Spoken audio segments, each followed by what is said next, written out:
আমার পাশে বইয়া আল্লাহর কাছে দুটি হাত তুলে দিয়া আমার আল্লাহরে ডাকি আর বলে, আল্লাহ রব্বুল আলামিন, আমার তো কোনো ইলম নাই, আমার তো কোনো যোগ্যতা নাই, আমার তো বুদ্ধি নাই। আল্লাহ তুমি যদি চাও আমি সুলাইমানের নবী হওয়ার দরকার। আল্লাহ তুমি যদি চাও আমি সুলাইমানের প্রেসিডেন্ট হওয়ার দরকার। আল্লাহ তুমি যদি চাও তোমার দফতরে কবুল হওয়ার দরকার। তাহলে আল্লাহ তুমি জানাই দাও এই বক্সের ভিতর কি আছে। আল্লাহ তুমি যদি জানাই না দাও আমি সুলাইমান বলতে পারবো না এই বক্সের ভিতরে কি আছে। আল্লাহ তুমি জানাই দাও। আমার আল্লাহ জিবরাইলকে ডাক দিয়ে বলে, ও জিবরাইল, জিবরাইল রে, আমার পরীক্ষা শেষ হয়ে গেছে, আমি আর সুলাইমানের উপর খুশি হয়ে গেছি। আমি সুলাইমান, আমি আল্লাহর কাছে চেয়েছি, আমি সুলাইমানের উপর খুশি হয়ে গেছি। যাও যাও জিবরাইল, সুলাইমানের কানে কানে বলে দাও এই বক্সের ভিতরে কি কি আছে। আল্লাহ নবী দাউদ এবার সুলাইমানকে বললেন, বাবা সুলাইমান, তুমি তো আমার একদম ছোট্ট সন্তান, ও বাবা সুলাইমান বলো বলো এই বক্সের ভিতর কি আছে। সুলাইমান ডাক দিয়ে বলে, বাবা তুমি যদি দোয়া করো আমার আল্লাহ উনি যদি দয়া করে তাহলে আমি বলতে পারবো এই বক্সের ভিতরে কি কি আছে। তিনটা বস্তু রয়েছে, বলে আল্লাহু আকবার। আমার ভাইরা, দাউদ নবী অবাক হয়ে গেলেন। বড় 18 জন সন্তান, একজন বলতে পারলো না। সুলাইমান বলতে পারলো। কেন বলতে পারলো? সুলাইমান চেয়েছেন কার কাছে? আল্লাহর কাছে যাওয়ার কারণে আল্লাহ জানাই দিয়েছেন। দাউদ নবী বলে, বাবা তাড়াতাড়ি বলো বক্সের ভিতর কি আছে। আমার ভাইয়া, দাউদ নবীর যদি জানার বড় ইচ্ছা হয়, আপনাদের জানার ইচ্ছা আছে কি নাই? বক্সের ভিতর কি কি আছে আপনাদের জানার ইচ্ছা আছে? দাউদ নবী চিন্তা করলেন, আমি তো মারা যাবো, আমি মারা যাওয়ার পরে নবী হবে কে? দাউদের এই খবরটা শুনতে পাইলেন কে? আল্লাহ। একটু জোরে বলেন আল্লাহ, আর একটু জোরে বলেন আল্লাহ, আর একটু জোরে বলেন আল্লাহ। এক হাতে তরবারি, এক হাতে কোরআন, সামনে এগিয়ে চলো মুসলমান। ঠিক না? আমাদের নেই ভাই, সাথে প্রভু দয়াময়, আমরাই উঠাবো কালিমার নিশান, আওয়াজে তাকবীর।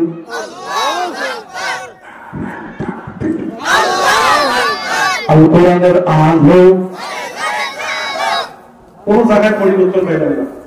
গতকাল মাহফিল করছি 7 মাথা রব্বুর, তার আগের দিন মাহফিল করছি কমাস ছাড়া খাবার পা। ওই যেখানে বলি আল কোরআনের আলো পায়, ঘরে ঘরে চাল। আল কোরআনের আলো কোথায় জ্বলতে হবে? আল কোরআনের আলো। তবে এই উত্তর ঘনেশ্যাম নওদাপাড়া আজকে ইতিহাস তৈরি করলো। 16 ডিসেম্বর মহান বিজয় দিবসে গান বাজনা দিয়া তাদের জন্য দোয়া না করে আজকে আমরা তাফসীর মাহফিল দিয়া ওই শহীদদের জন্য দোয়া করতেছি। কথা বলে তাহলে আল কোরআনের আলো, কারা কারা চান আল কোরআনের আলো সংসদে যাক? দুহাত তুলে একটু তাকবীর দিয়ে দেখায় দেয়। নারায়ে তাকবীর, নারায়ে তাকবীর। আল্লাহ কবুল করুক, পড়েন আমিন। আমার প্রিয় ভাইরা, দাউদ নবী এই খবরটা আল্লাহ বুঝতে পারলেন। আল্লাহ রাব্বুল আলামিন দাউদ নবীর কাছে জিবরাইলকে পাঠিয়ে দিলেন, ও জিবরাইল যাও যাও, আমার দাউদ নবী বড় চিন্তায় পড়েছে। সে মরে যাওয়ার পরে কে নবী হবে এই চিন্তায় পড়ে গেছেন। ও জিবরাইল যাও যাও, আমার দাউদ নবীর কাছে একটা পট নিয়ে যাও। এই পটটা নিয়ে দাউদ নবীর কাছে দিবেন। দাউদ নবীর 19 জন সন্তান রয়েছে। দাউদ নবীর 19 জন সন্তানের মধ্যে সেই সন্তান বলতে পারবে এই পটের ভিতরে কি আছে, আমি আল্লাহ দাউদ নবী মরার পরে তাকে নবী বানাই দিব। আর গুরুত্বপূর্ণ একটি আলোচনা। আপনি যদি আল্লাহ দেখতে পারেন, আপনি যদি আল্লাহর কাছে চাইতে পারেন, আমার আল্লাহ আপনাকে দিয়ে দিবেন। আমার ভাইরা, এবার লক্ষ্য করে দেখুন, আল্লাহ নবী দাউদের কাছে যখন পটটা দিয়ে দেওয়া হলো, দাউদ নবী এবার ওই বড় ছেলেকে ডাকলেন। বড় ছেলেকে ডাক দিয়ে বলে, বাবা তুমি তো আমার বড় ছেলে, বলো বলো এই বক্সের ভিতর কি আছে? তুমি যদি বলতে পারো আমার আল্লাহ তোমারে নবী বানাই দিবে। 19 জন সন্তানের মধ্যে বড় ছেলেকে রাখলেন। বড় ছেলে বলতেছে, বাবা বক্সের ভিতর তালা দেওয়া, কি করে বলবো, আমি কেমনে বলবো বক্সের ভিতর কি আছে? আমার প্রাণের ভাইরা, শিক্ষণীয় একটি আলোচনা। আপনি যদি আল্লাহরে ডাকতে পারেন, আল্লাহ খুশি হয়ে যাবেন। আল্লাহ বলেন সূরা বাকারার 222 নম্বর আয়াতে আল্লাহ রাব্বুল আলামিন বলেন,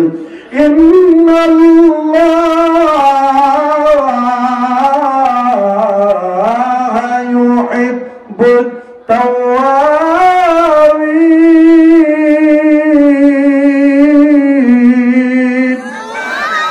আল্লাহ সূরা বাকারা 222 নম্বর আয়াতে আল্লাহ বললেন, ইন্নাল্লাহা ইউহিব্বুত তাওয়াবিন, আমি আল্লাহ তাওবাকারী বান্দাদেরকে ভালোবাসি। জোরে বলেন সুবহানাল্লাহ। আল্লাহ কোরআনে বলেন,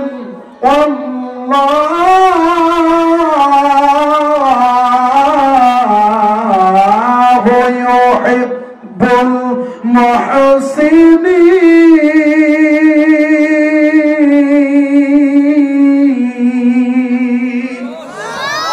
আল্লাহ জানাই দিলেন নেককার বান্দাদেরকে আমি আল্লাহ ভালোবাসি। এজন্য আমার ভাইরা, দাউদ নবী, আপনি যদি আল্লাহর কাছে চাইতে পারেন আল্লাহ দিয়ে দিবেন। দাউদ নবী বড় ছেলেকে ডাকলেন, বড় ছেলে বলতে পারলো না বক্সের ভিতর কি আছে। ছোট ছেলেকে ডাকলেন, বাবা বলো বক্সের ভিতর কি আছে? তুমি যদি বলতে পারো আমার আল্লাহ তোমার নবী বানিয়ে দেবে। বড় ছেলে একই কথা বললেন, ছোট ছেলে একই কথা বললেন, বক্সের ভিতর তালা দেওয়া কি করে বলবো? এভাবে 18 জন সন্তানকে ডাকলেন, জিজ্ঞাসা করলেন, বলো এই বক্সের ভিতর কি আছে? 18 জন সন্তান একশো বলতে পারলো না বক্সের ভিতর কি আছে। আপনাদের কাছে জানতে চাই, দাউদ নবীর একদম ছোট্ট সন্তান, তার নাম কি? জোরে বলেন। সুলাইমান। ইয ক্বালা লাহু সুলাইমান।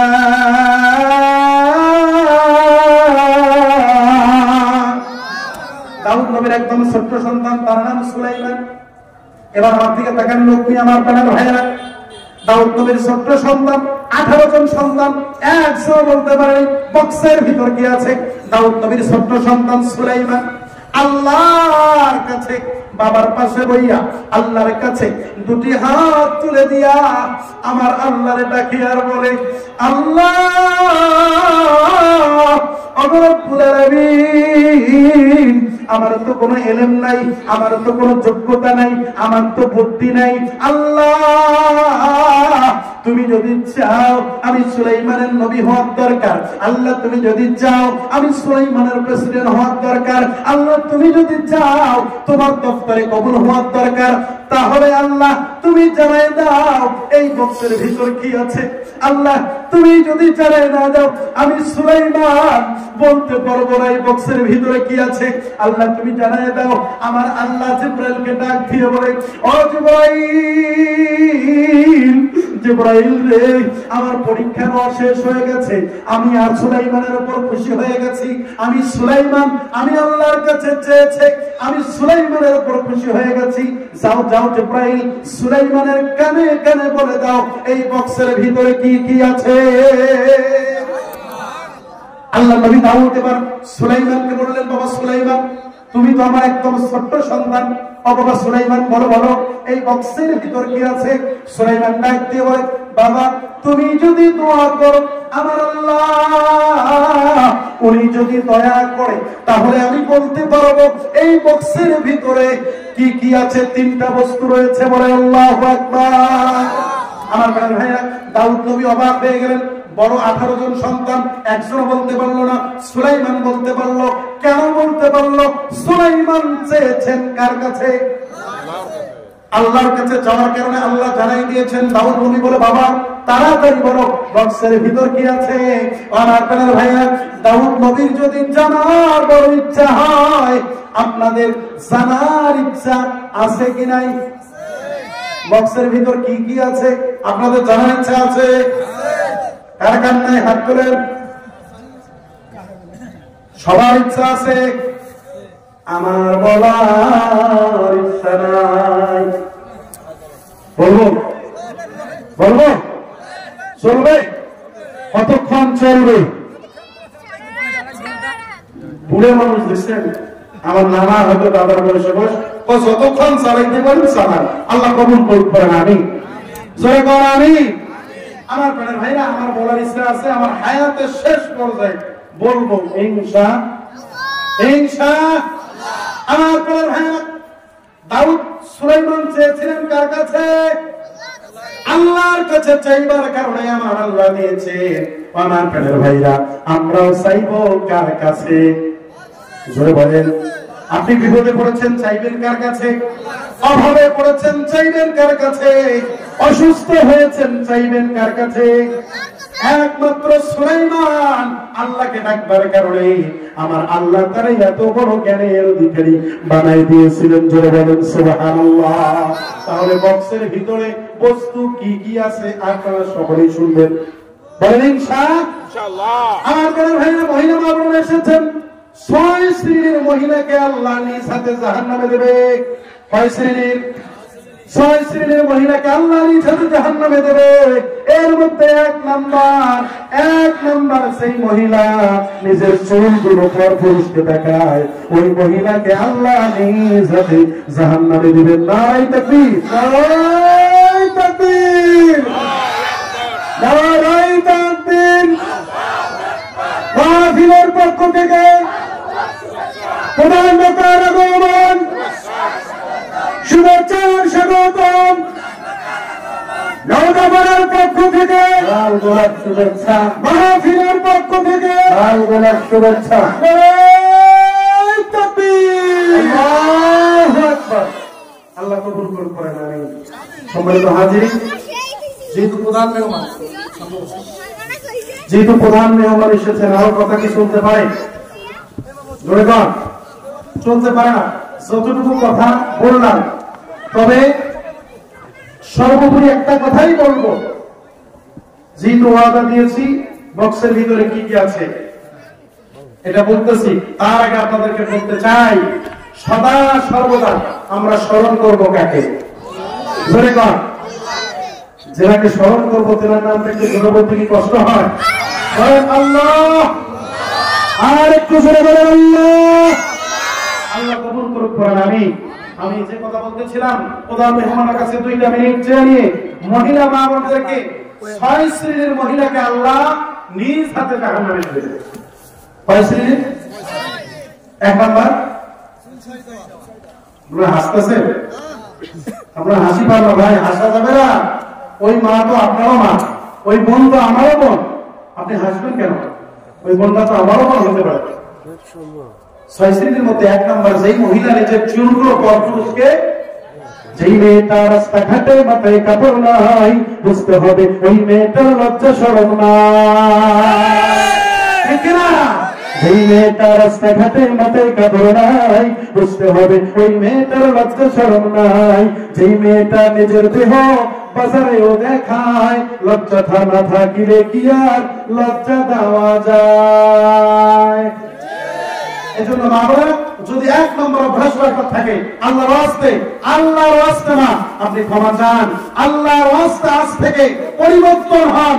আমি জানি এতক্ষণ আমার মারা, এখানে আমার অনেক মা সমতুল্য আছেন, অনেকে আত্মীয় আছেন, বোনের বাসাও এখানে আছে, ফুপুর বাসাও আছে। আমার প্রাণের ভাইরা, আমার মায়েরা বোনেরা আমার উপর এতক্ষণ খুশি ছিল, কিন্তু এখন খুশি নাই। তাদের বিরুদ্ধে কথা চলতেছে, কথা ঠিক কিনা? মা বোনেরা, আপনার বিরুদ্ধে কথা নাই, আমাদের পরিবর্তন হওয়ার দরকার আছে কি নাই? 2 নম্বর, যে মহিলাগুলো স্বামীকে অসম্মান করে, এরকম মহিলা আছে কি নাই? স্বামীকে অসম্মানকারী মহিলা আছে কি নাই? আছে। আমার প্রাণের ভাইরা, মা বোনেরা, স্বামীকে অসম্মান করা যাবে না। বিশেষ করে কিছু মা বোন, স্বামী যদি শাড়ি কিনে আনে, 3 পিস কিনে আনে, স্বামীর এই পছন্দটাকে পছন্দ করে ওরে আল্লাহ, স্বামী শাড়ি যত হয় না পছন্দ, তখন কি আর স্বামীর সাথে রয় কি একান্ত? ওরে ঠোঁট ফুলাইয়া গাল ফুলাইয়া স্বামীর থেকে রয় সরিয়া, ভাত খাবে না স্বামীর সাথে গোসা করেছে, কিয়ামতের আলামত এসে গেছে, তাই তো ঘরের নারী রাস্তায় নেমেছে। এজন্য আমরা বিশেষ করে আপনাদেরকে বলবো, ফরজ ইবাদত করবেন, স্বামীর খেদমত করবেন, পর্দা করবেন। আপনি রমজানের রোজাগুলো, যেহেতু সামনে রমজানের মাস, রমজানের রোজাগুলো সঠিকভাবে রাখার চেষ্টা করবেন। আর পুরুষ আপনারা যারা আছেন, আপনারাও এত আনন্দ হওয়ার কারণ নাই, খুশি হওয়ার কারণ নাই। একজন নেককার স্বামীরও গুণ আছে 4টা। কয়টা গুণ? নাম্বার 1, নেককার স্বামীর নাম্বার 1 গুণ, স্ত্রী যদি কালো হয়, দেখতে অসুন্দর হয়, দাঁতটা বাঁকাও হয়, তারপরও স্ত্রীর প্রশংসা করা লাগবে। জানতো তুমি অনেক সুন্দর, কলিজা তোমার মতো সুন্দর আর নাই, এটা সেটা বাম বুদ্ধি যত আছে দিবেন, তাও স্ত্রীকে খুশি করা লাগবে। এটা 1 নাম্বার নেককার স্বামীর গুণ। তবে নেককার স্বামীর আরেকটা গুণ আছে, স্ত্রীকে মারা যাবে না। তো কইলেন ঠিকই তো, হালুয়া ভেন্ডি দিয়ে মারেন মাঝে মাঝে, বলি ভাই হালুয়া ভেন্ডি দিয়ে মারা যাবে? স্ত্রীকে মারা যাবে 4 জায়গা বাদ দিয়া, তবে হালুয়া ভেন্ডি দিয়ে নয়, মেসওয়াকের মতো লাঠি দিয়ে স্ত্রীকে মারতে হবে। এখন আপনারাই বলেন, ওই মেসওয়াকের মতো লাঠি দিয়ে স্ত্রী মারাচ্ছে না মারাই ভালো? যতটুকু কথা হলো, বক্সের মধ্যে 3টা বস্তু। নাম্বার, যেই বস্তুটা ছিল সুলাইমান যে নবী হয়েছেন, এই নবুয়তি একটা চিঠি ছিল। 2 নাম্বার, সুলাইমান নবী একটা চাবুক, একটা লাঠি নিয়ে ভর করে চলতেন, ওই লাঠি একটা ছিল। 3 নাম্বার, উনি যে হাতের মধ্যে আংটি পরতেন, সেই আংটিটা ছিল। যত কথা বললাম, আগে আল্লাহ তাআলা আমাকে আমল করবার, সেই সাথে আপনাদেরকে আমল